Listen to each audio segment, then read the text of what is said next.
Edelman here, Artistic Director and Conductor of your Dayton Philharmonic with a piano bench chat for December 2023, the last month of the year.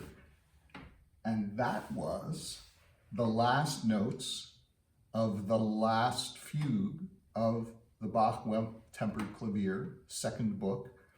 If you've been watching piano bench chats for a very long time, you'll remember that this started all the way back in the COVID shutdown era when I went back to the piano and started what a friend of mine calls my daily musical hygiene of playing music at the piano to keep myself connected to music at a time, during the shutdown when there was no music that I could do with the orchestra. And during those first days of the shutdown, I came up with this plan of working my way through Bach's Well-Tempered Clavier, one piece at a time every day. And the Well-Tempered Clavier, if you might remember, if you've been watching all this long, consists of a series of preludes and fugues in each of the 12 major and minor keys. So there are 12 keys, C, C sharp 1. Major and minor for each note, so that's 24 altogether. And for each key, Bach wrote in that key a prelude and a fugue. So it's 48 pieces, and then he wrote 2 books. So it's a total of 90, can I do the math? 48, 96 pieces of music. So at the beginning of the shutdown, I started at the beginning and day by day worked my way through all 96, and I was playing other pieces as well, other music of Bach, some Bach chorales, and then I worked my way through other things.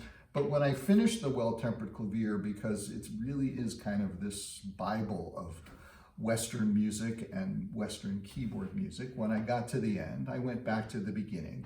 And I may have done this cycle twice, but then I thought, I should really spend a little more time on this piece, these pieces, not just sight read through them and make plenty of mistakes and blast my way through.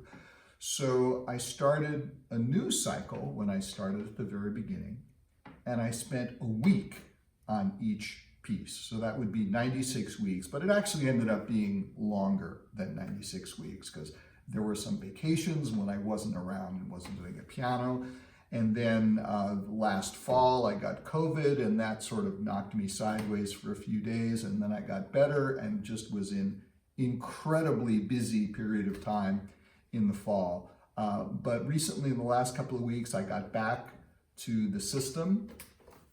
And there I was playing the very last page of the Well-Tempered Clavier. And it's just an amazing experience. I know I've talked about this before. When you're playing this music, you kind of feel both like you're in Johann Sebastian Bach's head, but you also kind of feel like he's in your head and he's telling your fingers, even if they're semi-incompetent like mine, what to do. And it's just an amazing experience of a musician who's alive and a musician who's long dead having this kind of connection. And in a way, that happens for me every time I study a score. Just this past week, I've been spending a lot of time working on John Williams' score to Harry Potter and the Sorcerer's Stone, the first movie in the Harry Potter series, which the Dayton Philharmonic will be presenting early in February.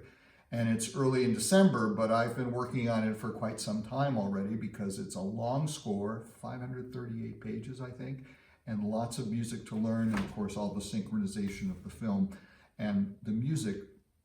But during that period of time for several days when I was working on the score and marking it up, I sort of had John Williams in my head, which is a different place than having Johann Sebastian Bach in your head, but still it's an interesting one. And seeing how John Williams works with his music and thinks about his themes and puts it all together and makes it work with the film, because as I was working on each individual number, I was also watching the film and working back and forth. It's this crazy study system that I have. Every conductor has their own way of learning scores. And my way is, especially with complicated things, is I work on it very intensely for a period of time, and then I put it down and put it away and don't think about it and work on other things. And then a few weeks later, maybe in a few months later, I'll come back to it, pick it up again, work on it very intensely for a period of time, and then put it down. And gradually it kind of gets into my mind in a way that works for my own way of learning music. So I worked very intensely for a few days on John Williams.